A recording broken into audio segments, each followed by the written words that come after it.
Hey, good day. It's Max McAllister from Traction Dynamics, back with another video short. I want to follow up to kind of really make extra clear. I kind of had an idea as I pulled the shock out of this 2018 DCT, but I'll be able to show you the difference between the electronic preload system and the electronic damping adjusters on the shock. So this is a complete stock rear shock assembly I've just pulled out of this bike, and I wanted to, so that you truly understand the two different systems. This system here, these components on the shock, are the rear spring preload adjustment. This is what you control from your dashboard, from the joystick. This is where you get, this is what's moving and changing when you have the 4 icons for one up with luggage, 2 up, and 2 up with luggage. What happens is when you change the selection there, power comes down to this little motor. This little motor drives a pump. This is a cup of oil. There's a piston in the cup of oil. The motor pushes on that piston, forces oil down this line to this slave cylinder. I call it the donut. The donut expands. It's 2 pieces. As oil enters it, it expands, and it compresses the spring, putting additional pressure on the rear spring to add spring preload. Just additional initial pressure on the spring.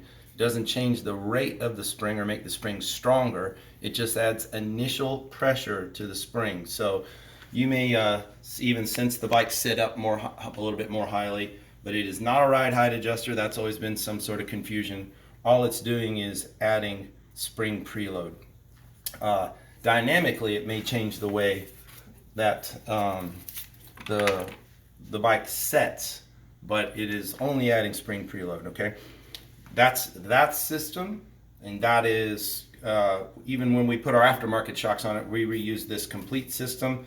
We do replace this rubber line with a braided stainless line while we have the shock out. Then whole complete separate system tied to your engine modes this is the electronic damping adjuster that is on the front and rear shocks of tour models only. And stay here one second. I'm going to go grab something. I'll be back.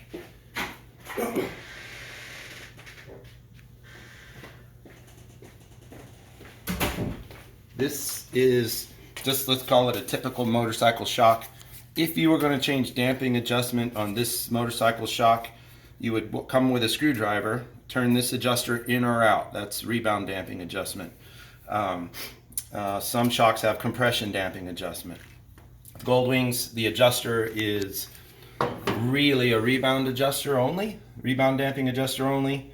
For the technicians that are out there, the engineering types, will also affect compression damping slightly, because what they've done is the oil passes both directions over a needle that's being moved inside the shock.